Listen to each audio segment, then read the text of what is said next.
Par un après-midi d'orage, Grace, une jeune employée de banque, rentrait chez elle en voiture lorsque son regard fut attiré par une vision qui glaça son sang. À côté d'un caniveau inondé par la pluie, un adolescent gisait, inerte, affaibli, son corps secoué de tremblements sous les trompes d'eau. Ses lèvres étaient sèches, ses yeux à peine entr'ouverts, et il semblait à quelques instants de rendre son dernier souffle. Le cœur de Grace s'arrêta. Elle poussa un cri, freina brutalement et bondit hors de sa voiture. Sans hésiter, elle courut vers lui. « Mon Dieu !» s'exclama-t-elle en s'agenouillant près de lui. Sa respiration était faible, son corps brûlant de fièvre. Sans réfléchir, elle le souleva dans ses bras. La légèreté de son corps frêle la frappa. Il était si léger, comme si la vie elle-même s'échappait de lui. Elle le porta jusqu'à sa voiture et fila à toute vitesse vers l'hôpital le plus proche. Alors qu'elle conduisait à travers les rideaux de pluie, les mains de Grace serraient le volant, ses pensées tourbillonnant aussi sauvagement que l'orage. Elle ne connaissait pas ce garçon, mais quelque chose en lui. Peut-être la fragilité de ses traits, ou la lueur vacillante dans ses yeux, lui rappelait sa propre solitude. Les années où elle avait dû se battre seule pour se construire une vie. Chaque coup de tonnerre semblait résonner avec une urgence divine, comme si le ciel lui-même l'implorait de ne pas abandonner cet inconnu. Elle murmura une prière silencieuse, demandant la force de sauver cet enfant, ignorant que ce moment allait changer leur destin à jamais. Le garçon s'appelait Divine. À seulement 15 ans, la vie l'avait déjà durement éprouvé. Élevé par une mère célibataire qui l'aimait profondément, il avait connu une tragédie déchirante. Un après-midi, sa mère avait perdu la vie dans un accident de voiture, alors qu'elle venait le chercher à l'école. 3 mois après son enterrement, la famille de sa mère s'était emparée de tout ce qu'elle possédait, sa maison, ses économies, ses biens. Ils avaient abandonné Divine, le laissant seul face à la rue. Solitaire, affamé et brisé, il errait sans but. Un jour, la maladie l'avait terrassé. Ce jour-là, sous l'orage, épuisé et affaibli, il s'était effondré près du caniveau où Grace l'avait trouvé. À l'hôpital, les médecins se précipitèrent pour le prendre en charge en urgence. Grace resta des heures devant la salle des urgences, ses vêtements trempés, ses mains tremblantes, priant pour que le garçon survive. Lorsque le médecin sortit enfin, il secoua la tête, incrédule. Ce garçon n'aurait pas survécu 1 heure de plus si vous ne l'aviez pas amené. Les yeux de Grace se remplirent de larmes. Elle ne connaissait pas ce garçon, ignorait jusqu'à son nom, mais une voix intérieure lui soufflait qu'elle ne pouvait pas l'abandonner. Quand Divine se réveilla enfin, murmurant faiblement, il lui révéla son nom. À partir de ce jour, Grace prit une décision qui surprit tous ceux qui la connaissaient. Elle ne l'abandonna pas. Elle ne le laissa pas retourner à la rue. Malgré ses propres difficultés, elle accueillit Divine chez elle, le soigna et l'éleva comme un petit frère. Mais cette générosité eut un prix élevé. Au début, ses voisins commencèrent à murmurer dans son dos. Ses amis se moquaient d'elle, disant qu'elle gaspillait sa vie pour un garçon qui n'était pas de son sang. Puis vint le pire, sa propre famille. Sa belle-mère détestait Divine. Son mari devint agité, jaloux, amer. Une nuit, il s'assit face à Grace et lui lança des mots qui la pétrifièrent. « Si tu ne renvoies pas ce garçon, je l'empoisonnerai. » Grace resta figée, incapable de croire ce qu'elle entendait. Comment l'homme avec qui elle partageait sa vie pouvait-il envisager de tuer l'enfant qu'elle avait sauvé? Mais la haine ne fit que croître. Divine, lui, entendit tout. Une nuit, caché dans le couloir, il surprit une conversation téléphonique terrifiante entre le mari de Grace et sa mère. Leur plan était clair. Si Grace refusait de chasser Divine, il l'empoisonnerait avant la fin de la semaine. Cette nuit-là, Divine resta éveillée, des larmes coulant sur ses joues. Il comprit une vérité douloureuse, sa présence détruisait la vie de Grace. Elle avait tout risqué pour lui, mais il ne pouvait pas être la cause de son malheur. À 4 heures du matin, alors que la maison dormait, Divine se leva. Il ne prit rien avec lui, pas d'argent, pas de plan, seulement sa foi. Silencieusement, il quitta la maison, le cœur brisé à chaque pas. Avant de partir, il glissa une lettre émouvante dans le sac de travail de Grace, celui qu'elle portait tous les jours. La lettre disait « Chère sœur Grace, merci de m'avoir sauvée. Merci de m'avoir aimée quand personne d'autre ne l'a fait. Je ne suis pas de ton sang, mais tu m'as traité comme un membre de ta famille. Je ne t'oublierai jamais. Pardonne-moi de partir. Je ne veux pas être la raison pour laquelle tu perds ton mari, ta maison, ton bonheur. Je survivrai. Je trouverai ma voie. Et un jour, j'espère que tu seras fier de moi. Avec tout mon amour.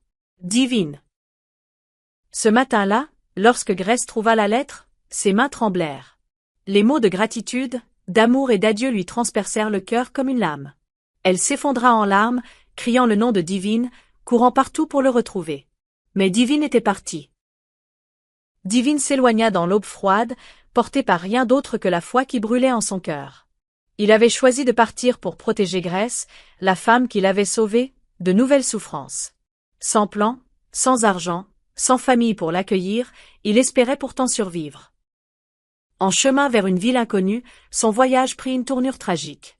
Des voleurs l'attaquèrent, le battirent sauvagement, lui arrachèrent le peu qu'il portait et le laissèrent blessé, seul sur le bord de la route. Allongé là, meurtri, Divine pleura amèrement. Son jeune cœur se demanda s'il était maudit. Il avait échappé à la mort dans le caniveau pour retomber dans le désespoir. Mais il refusa d'abandonner. Jour après jour, Divine erra dans les rues de cette ville étrangère.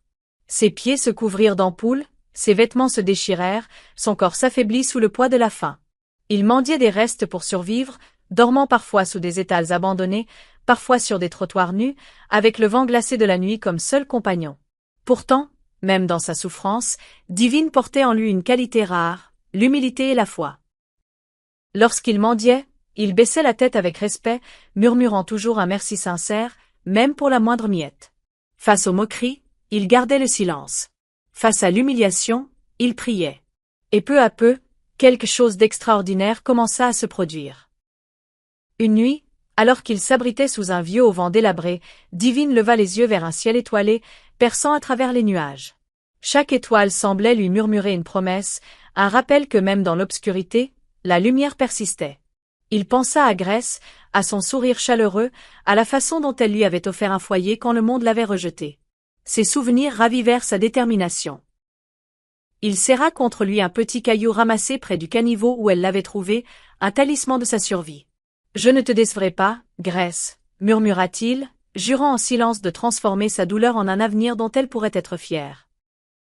Un soir, alors que Divine balayait devant une petite boutique. En échange de restes de nourriture, un homme s'arrêta pour l'observer. Cet homme était le propriétaire d'un modeste magasin d'informatique.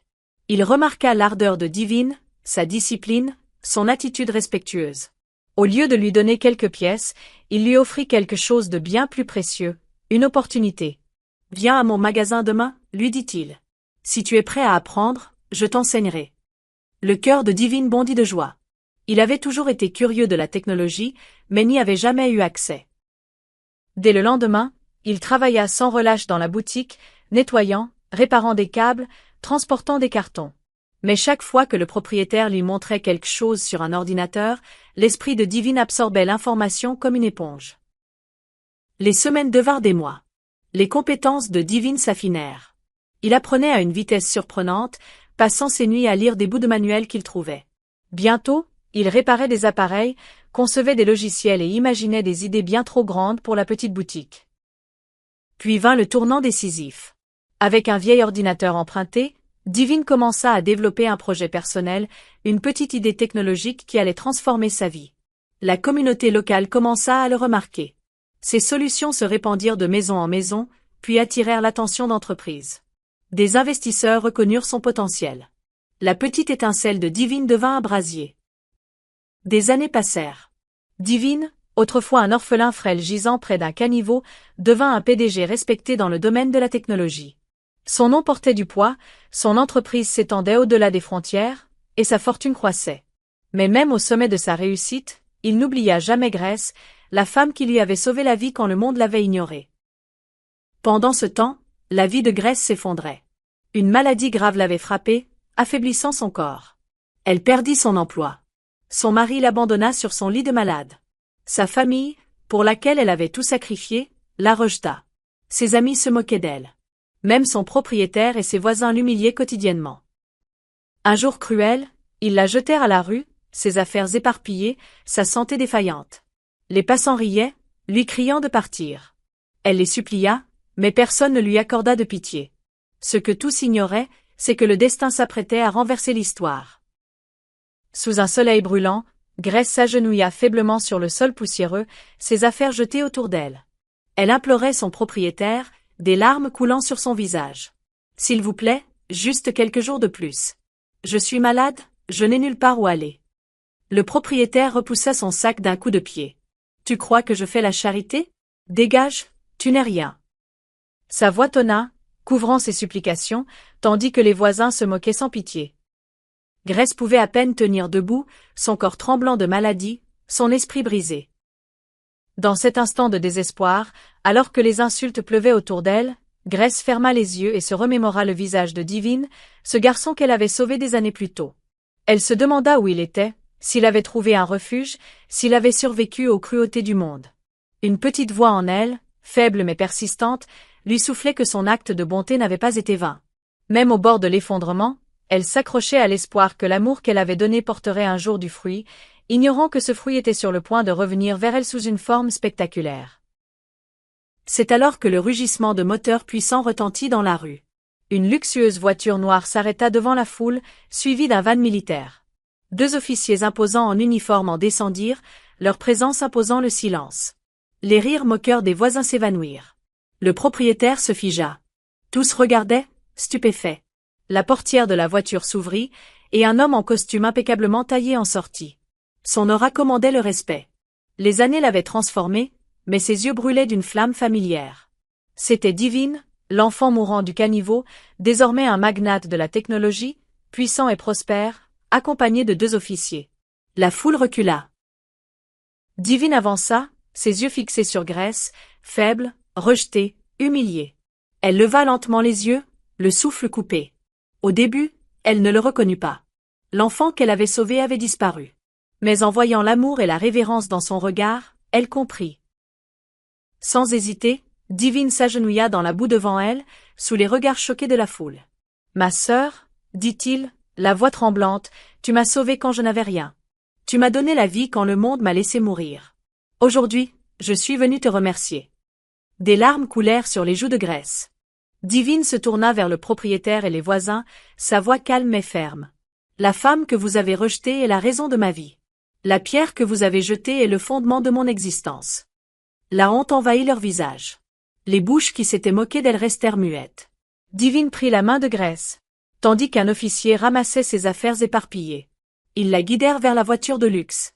Le propriétaire et les voisins, figés par le regret, ne purent que regarder, humiliés, alors que les véhicules s'éloignaient. À partir de ce jour, la vie de Grace changea pour toujours. Divine lui offrit une magnifique maison, meublée avec confort et dignité. Il l'emmena à l'étranger pour recevoir les meilleurs traitements médicaux et sa santé fut entièrement restaurée. Il l'honora, la nommant la mère de son foyer, la femme qu'il chérirait toujours. Mais ce que Grace et Divine ignoraient, c'est que le destin n'avait pas dit son dernier mot et que l'ombre du passé s'apprêtait à bouleverser leur vie. Bien plus que tout ce qu'ils avaient vécu jusque-là. 1 an plus tard, Divine se maria dans une célébration grandiose, empreinte d'élégance et de joie. Grace se tenait fièrement à ses côtés, incarnant à la fois la mère et la grande sœur. L'enfant qu'elle avait porté hors du caniveau était devenu l'homme que Dieu avait utilisé pour restaurer sa vie. La femme rejetée devint célébrée, et le monde n'oublia jamais l'histoire d'une banquière qui avait sauvé un orphelin mourant. Et comment cet orphelin avait grandi pour lui rendre la vie qu'elle avait perdue. Après le mariage somptueux de Divine, la vie semblait parfaite. Il vivait heureux aux côtés de sa nouvelle épouse, Lisa, et de Grace, sa sœur adoptive qui lui avait sauvé la vie. Ils partageaient une maison empreinte de joie et de sérénité. Tout allait pour le mieux. Mais soudain, un phénomène étrange commença à perturber cette harmonie. Nuit après nuit, Divine faisait le même rêve. Sa défunte mère lui apparaissait, immobile, des larmes coulant silencieusement sur son visage. Elle ne prononçait pas un mot, se contentant de le fixer avec des yeux tristes et solitaires. À chaque réveil, Divine était bouleversée. Son cœur battait à tout rompre. Son corps était couvert de sueur froide. Ses rêves semblaient si réels qu'il avait l'impression de pouvoir toucher les larmes de sa mère. Après plusieurs nuits hantées par cette vision, Divine ne pouvait plus garder cela pour lui. Il se confia à Grace et à Lisa, la voix tremblante. « Chaque nuit, ma mère m'apparaît en rêve, expliqua-t-il. Elle pleure sans arrêt, mais elle ne dit rien. Je ne comprends pas ce qu'elle attend de moi. » Grace, avec sa sagesse forgée par les épreuves de la vie, écouta attentivement. Lisa, inquiète pour son mari, lui serra la main. « Divine, dit doucement Grace, ta mère essaie de te transmettre un message important. Quand les défunts apparaissent en pleurs dans nos rêves, c'est qu'ils ont besoin de quelque chose de nous. Mais quoi? Demanda Divine, perplexe. Elle est morte il y a 11 ans. Nous l'avons enterrée. Grace réfléchit un instant, puis proposa une idée. Tu devrais aller sur la tombe de ta mère. Apporte-lui de belles fleurs. Présente-lui Lisa, ton épouse.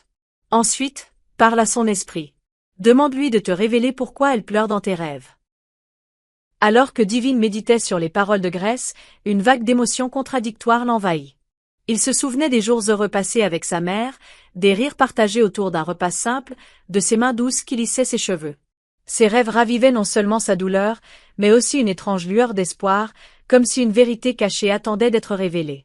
Assis seul dans la pénombre de sa chambre, il murmura une prière, demandant à Dieu de lui donner le courage d'affronter ce passé qu'il avait fui si longtemps. Il ignorait alors que ce voyage vers la tombe de sa mère allait bouleverser tout ce qu'il croyait savoir. Divine accueillit le conseil de Grace avec sérieux, mais l'idée de retourner dans sa ville natale le terrifiait. Il n'y avait pas mis les pieds depuis que la famille de sa mère l'avait chassé, 11 ans plus tôt. Grace, dit-il, je ne peux pas faire ça seul. Veux-tu m'accompagner avec Lisa dans la ville de ma mère?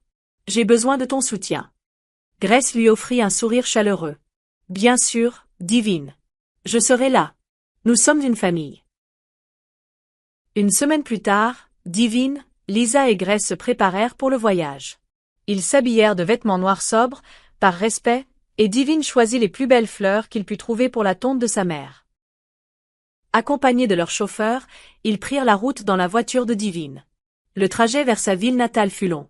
Le cœur de Divine battait fort, rongé par l'appréhension de revenir dans un lieu chargé de souvenirs douloureux. Après plusieurs heures de route, ils se retrouvèrent bloqués dans un embouteillage massif.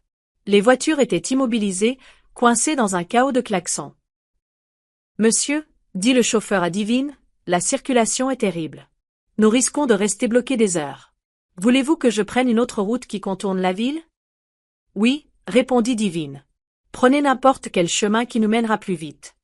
Le chauffeur emprunta une route secondaire qui traversait une autre partie de la ville.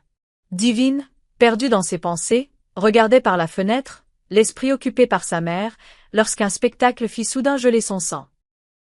Assise au bord de la route, dans un fauteuil roulant, une femme mendiait auprès des passants. Mais ce n'était pas une mendiante ordinaire. Cette femme ressemblait trait pour trait à sa mère. Divine écarquilla les yeux, pétrifiée. Sa bouche s'ouvrit sous le choc. Elle portait exactement les mêmes vêtements que sa mère dans ses rêves, la même robe, le même foulard. Tout était identique. « Arrêtez la voiture !» hurla Divine. Le chauffeur pila net. Grace et Lisa sursautèrent, alarmées par son cri soudain.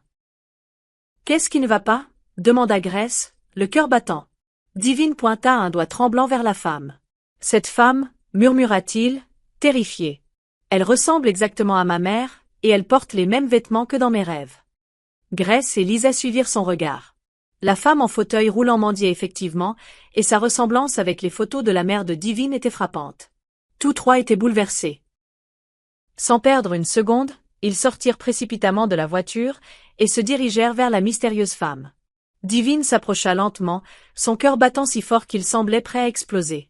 Grace et Lisa le suivaient de près, à la fois effrayées et intriguées.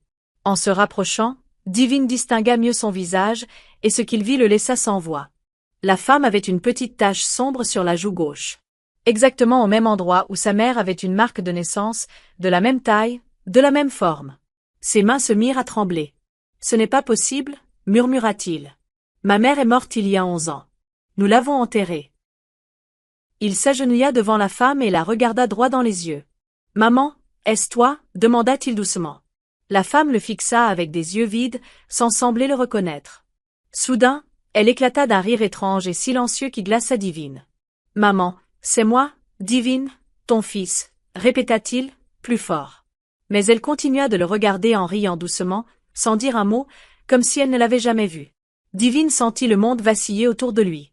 Comment cette femme, sosie parfaite de sa mère, pouvait-elle ne pas le reconnaître? Grace posa une main douce sur son épaule. « Demande aux gens du coin qui elle est, » murmura-t-elle. « Peut-être que quelqu'un sait quelque chose. » Divine se releva et interrogea les passants. « Excusez-moi, connaissez-vous cette femme ?» demanda-t-il à un homme portant des provisions. L'homme haussa les épaules. « C'est juste une mendiante. Elle est là tous les jours à demander de l'argent. Mais savez-vous son nom? D'où elle vient? Insista Divine, désespérée. Personne ne sait rien sur elle, répondit l'homme. Elle ne parle pas, elle n'entend pas bien. On dit qu'elle n'a pas toute sa tête. Divine posa la question à 5 autres personnes, mais toutes donnèrent la même réponse. La femme était une mendiante incapable de parler ou de penser clairement, et personne ne connaissait son identité ni son origine. Pendant 3 longues heures, Divine, Grace et Lisa parcoururent le quartier, interrogeant commerçants, balayeurs, passants, mais personne n'avait de réponse. Ça fait 3 heures et nous n'avons rien appris, dit Lisa, épuisée. Peut-être devrions-nous aller chez la famille de ta mère et leur demander ce qu'ils savent sur son décès. Ils pourraient nous aider à éclaircir ce mystère. Divine hocha la tête, abattue. Tu as raison. Allons-y. Alors qu'ils s'apprêtaient à regagner leur voiture, Divine aperçut une jeune femme apportant une assiette de nourriture à la mendiante. Attendez, cria-t-il en courant vers elle, suivi de près par Grace et Lisa. S'il vous plaît, puis-je vous poser une question? Demanda-t-il à la jeune femme. Elle s'arrêta et les regarda avec curiosité. Oui, que voulez-vous savoir? Cette femme en fauteuil roulant, dit Divine en la désignant. Savez-vous quelque chose sur elle? La jeune femme sourit gentiment. C'est l'une des femmes sans abri dont s'occupe ma maîtresse. Ma maîtresse a un grand cœur. Elle aide les gens sans famille ni foyer. Les yeux de Divine s'illuminèrent d'espoir. S'il vous plaît, où puis-je trouver votre maîtresse? Cette femme ressemble exactement à ma mère, morte il y a 11 ans. Je dois en savoir plus. Ma maîtresse s'appelle Mamatouin, répondit la jeune femme. Elle aide les abandonnés depuis 20 ans. Je peux vous conduire à elle si vous voulez. Oui, s'il vous plaît, dit Divine avec empressement. Emmenez-nous tout de suite. La jeune femme guida Divine, Lisa et Grace à travers plusieurs ruelles. Jusqu'à un vaste terrain entouré de petites maisons. Des enfants jouaient joyeusement dans la cour, tandis que des personnes âgées discutaient paisiblement sous des arbres. L'endroit respirait la sérénité et l'entraide. Mamatouin, appela la jeune femme. Une femme âgée, robuste, aux yeux bienveillants et au sourire doux, sortit d'une des maisons. C'était Mamatouin. Bonjour, dit-elle au visiteur. En quoi puis-je vous aider? Divine prit une profonde inspiration. Je m'appelle Divine. La femme en fauteuil roulant qui mendie dans la rue ressemble exactement à ma mère, décédée dans un accident de voiture il y a 11 ans. Elle apparaît dans mes rêves chaque nuit, en pleurs. Je dois savoir qui elle est vraiment. Mamatouin observa Divine avec attention, comme si quelque chose dans son visage éveillait un souvenir. Ta mère est morte dans un accident de voiture? Demanda-t-elle. Quand cela s'est-il passé? Il y a 11 ans, j'avais 16 ans, répondit Divine. Les yeux de Mamatouin s'écarquillèrent. Elle le dévisagea longuement, puis murmura. C'est très étrange. Elle invita Divine, Grace et Lisa à s'asseoir sous un grand arbre dans la cour. Raconte-moi tout sur cet accident, demanda-t-elle. Divine, la voix lourde de tristesse, commença. C'était un jour terrible. Ma mère venait me chercher à l'école. Un gros camion a percuté sa voiture. La police a dit qu'elle était morte sur le coup. Sa famille l'a enterrée 3 jours plus tard. Mamatouin écouta avec une attention profonde, puis partagea son propre récit. Il y a 11 ans, j'étais à l'hôpital pour m'occuper de mon frère malade. Dans la salle des urgences, j'ai vu une femme grièvement blessée dans un accident de voiture. Ses jambes étaient brisées, sa tête gravement touchée. Mais le plus triste, c'est que personne ne venait la voir. Pendant que Mamatouin parlait, Divine sentit une vague de souvenirs remonter à la surface. Il revoyait sa mère, forte et aimante, qui lui chantait des chansons douces pour l'endormir lorsqu'il était enfant. Ces images contrastaient avec l'idée qu'elle ait pu être laissée seule, abandonnée dans un hôpital, sans personne pour réclamer son existence. Une colère sourde monta en lui contre la famille qui l'avait chassée, mais aussi une gratitude infinie envers cette femme, Mamatouin, dont la bonté avait peut-être préservé un miracle. Il serra les mains de Lisa et Grace, cherchant du réconfort dans leur présence, tandis que l'espoir et la peur se mêlaient dans son cœur. Divine se pencha en avant, suspendue à ses paroles. Cette femme était seule, continua Mamatouin. Pas de famille, pas de visiteurs, personne pour payer ses frais médicaux. J'étais dans la même salle pour aider quelqu'un d'autre, et je l'ai vu lutter pour survivre. Que lui est-il arrivé? Demanda Grace, captivée. J'ai payé ses frais médicaux de ma poche, répondit Mamatouin. Je suis restée à ses côtés chaque jour jusqu'à ce qu'elle aille mieux. Mais quand les médecins l'ont autorisée à sortir, j'ai découvert quelque chose de déchirant. L'accident avait endommagé son cerveau. Elle ne se souvenait de rien, ni de son nom, ni de sa famille, ni si elle avait des enfants. Le cœur de Divine s'accéléra. Ses jambes étaient si abîmées qu'elle ne pouvait plus marcher correctement, poursuivit Mamatouin. Son esprit était confus.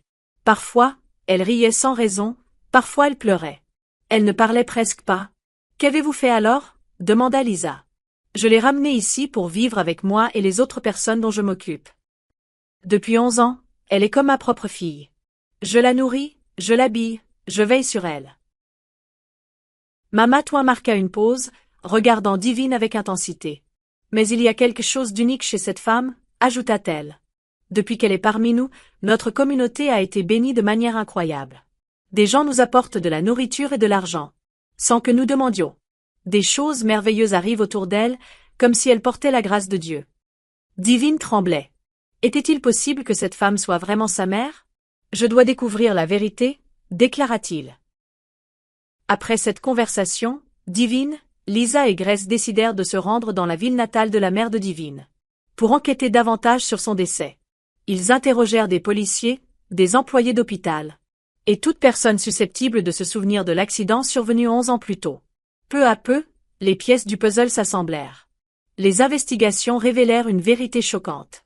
La femme enterrée par la famille de la mère de Divine, présumée être elle, était méconnaissable. Aucun membre de la famille n'avait pris la peine de vérifier son identité avant l'enterrement. Il était possible qu'ils aient inhumé une inconnue. Le jour de l'accident, un camion avait percuté une voiture, causant la mort de 3 personnes. Les corps, brûlés et brisés, étaient impossibles à identifier.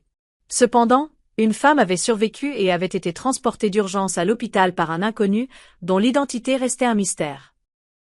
Le cœur de Divine battait à tout rompre à mesure que les révélations s'enchaînaient. Le choc ultime vint lorsque l'on découvrit que la famille de sa mère, pressée d'organiser des funérailles, n'avait jamais effectué de test pour confirmer l'identité du corps.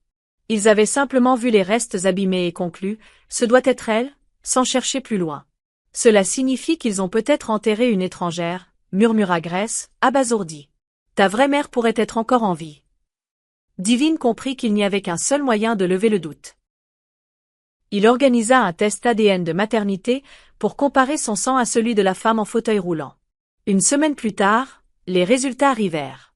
Le test confirma sans l'ombre d'un doute que la mendiante était bel et bien sa mère biologique, à 100%. Divine manqua de s'effondrer. Ses jambes flageolèrent, ses mains tremblèrent, et des larmes inondèrent son visage. Sa mère, qu'il croyait morte depuis 11 ans, était vivante. Elle avait vécu comme une mendiante sans abri, son identité inconnue de tous. Son cœur se brisa en pensant à la cruauté de sa famille, qui n'avait pas pris la peine de vérifier avant d'enterrer une autre personne. Divine pleura comme un enfant. Grace pleura aussi. Lisa les serra dans ses bras alors qu'ils sanglotaient, mêlant joie et tristesse. Sans perdre de temps, Divine emmena sa mère dans le meilleur hôpital à l'étranger. Il dépensa une fortune pour ses soins, restant à son chevet chaque jour, lui tenant la main et lui parlant, même si elle ne comprenait pas. Pendant des mois, il mit ses affaires et ses entreprises de côté pour se consacrer à sa guérison. Grace et Lisa, émues par son dévouement, décidèrent de contribuer à leur manière. Elles jeûnèrent et prièrent pendant 7 jours entiers, implorant Dieu de guérir complètement la mère de Divine. Un matin, un miracle se produisit. La mère de Divine ouvrit les yeux et parla d'une voix claire. Pour la première fois en 11 ans. « Où suis-je » demanda-t-elle, sa voix normale et posée. Divine bondit de sa chaise, des larmes jaillissant de ses yeux. « Maman, tu peux parler. Est-ce que tu me reconnais ?» Sa mère le regarda attentivement, son visage marqué par une légère confusion. « Tu me sembles familier, mais je ne me souviens pas de qui tu es, » répondit-elle. Le cœur de Divine se serra, partagé entre la joie de voir sa mère guérie et la douleur qu'elle ne le reconnaisse pas encore. Avec patience et douceur, Divine lui raconta tout. Il lui expliqua qui il était, comment l'accident s'était produit, et comment Mamatouin l'avait sauvé en la recueillant. Il présenta Grace comme sa sœur adoptive, celle qu'il avait sauvée de la mort, et Lisa comme son épouse bien-aimée. Peu à peu, il l'aida à reconstruire les fragments de sa mémoire brisée. Un mois plus tard, ils rentrèrent tous ensemble chez eux. Leur première démarche fut de rendre visite à Mamatouin. Lorsqu'ils arrivèrent, Divine et sa mère s'agenouillèrent devant elle, émues. « Merci, » sanglota Divine. « Merci d'avoir sauvé la vie de ma mère, et de l'avoir protégée pendant 11 ans. » En cet instant, Alors qu'il était agenouillé devant Mamatouin, Divine sentit une chaleur profonde envahir son cœur. Comme si toutes les épreuves de sa vie, la faim, la solitude, les coups des voleurs convergeaient vers ce moment de gratitude. Il revit en un éclair le caniveau où Grèce l'avait trouvé, la petite boutique où il avait appris, et maintenant cette femme qui avait veillé sur sa mère comme un ange gardien. Il comprit que chaque acte de bonté, même le plus petit, tissait une toile invisible reliant les âmes à travers le temps. Les larmes de sa mère, mêlées aux siennes, semblaient sceller une promesse divine. L'amour véritable triomphe toujours. En signe de gratitude, Divine offrit à Mamatouin un don extraordinaire. Une somme d'argent suffisante pour prendre soin de centaines d'autres personnes abandonnées. Pendant des années. Mamatouin, submergé par l'émotion, pleura de joie. Leur histoire se répandit comme une traînée de poudre à travers le pays. Les journaux en parlèrent, les chaînes de télévision diffusèrent leurs récits. Le gouvernement honora Mamatouin comme une héroïne, lui décernant des prix pour son dévouement et sa compassion. Un mois plus tard, une nouvelle bénédiction illumina la vie de Divine et Lisa. Lisa découvrit qu'elle était enceinte. 9 mois plus tard, elle donna naissance à 2 magnifiques jumelles. Divine nomma la première en l'honneur de sa mère, et la seconde en l'honneur de Grèce, les 2 femmes qui avaient façonné sa vie. Divine, sa mère, Grèce, Lisa et les jumelles vécurent ensemble dans un foyer rempli d'amour et de bonheur. Un simple acte de bonté peut transformer des vies à jamais. Grèce avait sauvé Divine d'une mort certaine près d'un caniveau, sans imaginer qu'il la sauverait un jour de l'abandon et de la maladie. Chaque geste d'aide est une graine plantée, qui peut croître en bénédictions inattendues. Ne renoncez jamais à votre famille, même lorsque le monde vous tourne le dos. Grèce avait tenu bon pour Divine, malgré les menaces de son mari, le rejet de sa famille et les moqueries de la société. L'amour véritable consiste à rester fidèle, même au prix de tout. Dieu utilise les personnes brisées pour accomplir de grandes choses. Divine, autrefois un orphelin mourant, est devenu un PDG influent qui a restauré plusieurs vies. Ses souffrances l'ont préparé à comprendre la douleur des autres et à agir avec compassion. Nos moments les plus sombres deviennent souvent le socle de notre plus grand dessein. Les rêves et les signes portent parfois des messages cruciaux. Les visions de Divine, où sa mère pleurait, n'étaient pas de simples cauchemars, mais des appels divins qui l'ont guidée vers la vérité. Sa mère était vivante. Parfois, Dieu parle à travers ce que nous prenons. Pour des coïncidences ou des événements étranges. Les petits actes de bonté quotidienne ont un pouvoir miraculeux. Mamatouin n'a pas seulement aidé une personne, elle a consacré sa vie à soutenir les oubliés. Sa compassion constante pendant 11 ans a créé une atmosphère où les bénédictions se sont multipliées et les vies transformées. La bonté régulière surpasse les grands gestes isolés. Avez-vous déjà eu des rêves qui semblaient porter un message? Partagez-les avec nous. Et si cette histoire a touché votre cœur, n'oubliez pas d'aimer et de vous abonner, et de la partager avec quelqu'un qui a besoin de croire en l'espoir. Et en la puissance de l'amour.